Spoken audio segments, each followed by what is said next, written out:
All right, how's everybody doing? This is the Comic Samurai. I want to welcome you to my next video, and tonight we're going to be doing another Friday comic challenge. Now, these are put out by Comic Collector Geek, and every Friday he challenges collectors to go through their long boxes and find comics that have covers that share a common theme. And tonight's theme is legs.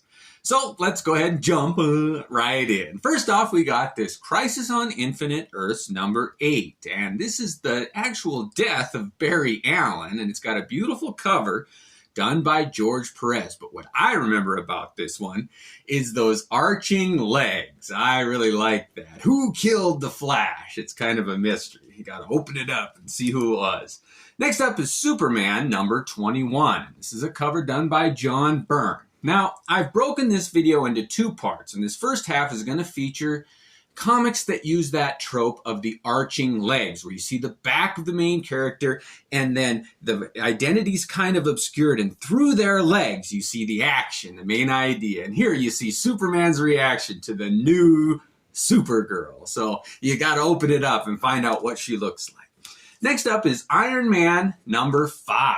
This has got a great cover that leaves the villain's identity a mystery, and you see a crouching, defeated Tony Stark, and it's like, is he drinking again? What's going on? I really like that one.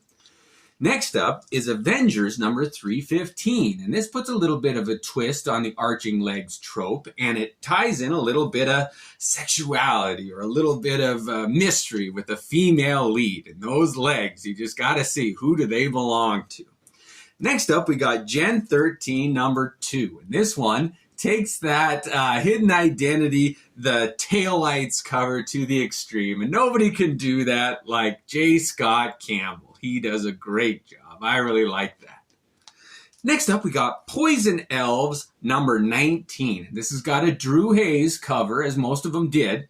I think all except number 1, which was a Lisner. Anyway. This one's got a great arching legs cover, and oh man, those boots, they really look like leather. You gotta find out who Lucifer's facing in this comic book.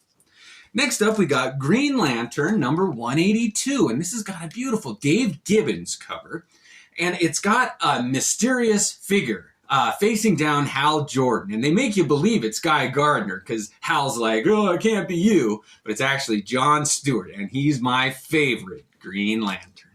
Next up, we got Justice League Europe number 6. And when I saw this one, my first reaction was to think that it was a Howard Chaykin cover, because he uses that technique of putting patterns on women's legs or pantyhose a lot. But this is a Bart Sears cover, and it's got a twist on that hot for teacher joke. I really like that, as the JLA is the students in their desks. Next up, we got Tales of the Teen Titans number 53. This is another George Perez cover, but what I really like about this one is not only has it got the legs, but it's got a pair of wings that hang down, and you can see the feathers there. And I always like it when a cover either puts a good pair of wings or some really detailed feathers on the cover. George Perez did a great job. All right, now we're moving on to the second half. This is Superman number 17, and it's got another John Byrne cover. Now, this was, the villain is the Silver Banshee, and this is kind of DC's version of a Banshee, and she's stepping over a skeletal Superman. So you got to figure out, how did she take him down? There's nothing like dominating another character by just nonchalantly stepping or strolling over their body. Next up, we got Action Comics number 817. This is done by Art Adams. I always like seeing the main lead taken down, and then who took him down? It's Wonder Woman. And nobody can draw female legs quite like he can with those boots. I really like that cover. She's also got the lasso there, so you wonder, is she going to tie Superman up? It's a great cover. Next up is Superman number 7, and it's another John Byrne. I included this one just to show you what an often used technique the leg cover is, especially for John Byrne. He really liked that. In this one, where that leg is just stomping on Superman, crushing him into the ground. I like that one. Next up is Superman number 307, and this is a Neil Adams cover. And I like his take on legs. It was a little different. This is a Bronze Age one, so you can see how they're depicted just a little different. Kind of a go-go boots on the Supergirl, and just a different take. This one also says that 7 million people lived in that bottle city of Candor. I had no idea it was that many. I mean, that's crazy. 7 million people living in that teeny little bottle.